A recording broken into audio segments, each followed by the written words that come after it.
Greetings, this is Vlodril and welcome to the review for Paradise Lost. Paradise Lost was made by Polyamorous and published by All In Games. I received the key for this review. But first things first. You are Simon. After your mother's demise, you find a picture with her and a man in an unknown location. You set out in the freezing wasteland to find that location and the man. Paradise Lost takes place in an alternate history from our own, where the Nazis never lost a war, and the end of it came decades later in nuclear annihilation. You find and start exploring a huge subterranean bunker in Poland. The world and the bunker itself is pretty intriguing. The game does not shy away from the atrocities the Nazis perpetuated, and it offers also a world that's familiar but different, especially technology-wise. The bunker is not a small place either, or uniform in its design. Paradise Lost is more of a journey to the center of the earth experience. There are quite a few different biomes and some spectacular art along the way, helps making each area visually stimulating and sometimes unexpected. The art really stands out and is definitely one of the strengths of the game.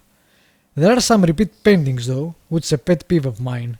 Don't do that, devs, please. The art definitely adds to the atmosphere of the game, and coupled with some very nice use of sound, both ambient and some songs and pieces of classical music, add to the immersion of the game quite a bit. Paradise Lost is an exploration adventure, or more commonly known, a walking simulator, although I dislike the term myself. You will walk everywhere, interact with a few things, read some notes, listen to some audio logs. There are no puzzles in the game at all. It is all about discovering the story and going through this pretty fantastical bunker. There is a zoom button, but I'm not sure why it's there, since it's the smallest zoom effect I have ever seen in a game. It seems completely useless. First bad thing about the game is you walk everywhere. Really slow. I mean really slow. There is no run option, and although the areas are small, it still gets annoying to walk at snail's pace everywhere. Second bad thing about the game is that the performance is not great. In most of the game I had locked 60 FPS, or even more without VSync on, but in certain areas the FPS tank. That goes from mid 40s to sub 30s and even sub 20s for a few seconds. It doesn't happen too often, but it happened enough for me to be frustrated with it. Hopefully that will get patched. Restarting the game helped. The UI has only a few functions, so what you can interact with either by manipulating something or climbing something. Still managed to be a bit rough and not slick enough. A small complaint though. The story in Paradise Lost is well done and remains interesting throughout the game. There are also some pretty dark moments story-wise, so the game didn't pull any punches. A captivating world and some nice lore contribute to the experience. The only real choices in the game are at the end of the story.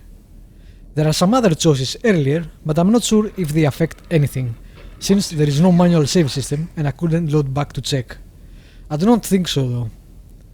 Paradise Lost lasted about 4 hours, but for the price, which is $8 or euros at release, down from $12.50, it was expected. In the end, a solid story with some nice different levels to explore managed to keep me compelled throughout the game. Thank you for watching this review. As always, feel free to leave me a comment or suggestions on the review or other games you would like me to cover. Press the like button if you enjoyed it and feel free to subscribe to be notified when more reviews go online. Apart from YouTube, you can find me on Twitter, Steam, Twitch and everywhere else as Vlodril. Have a great day and I will see you next time.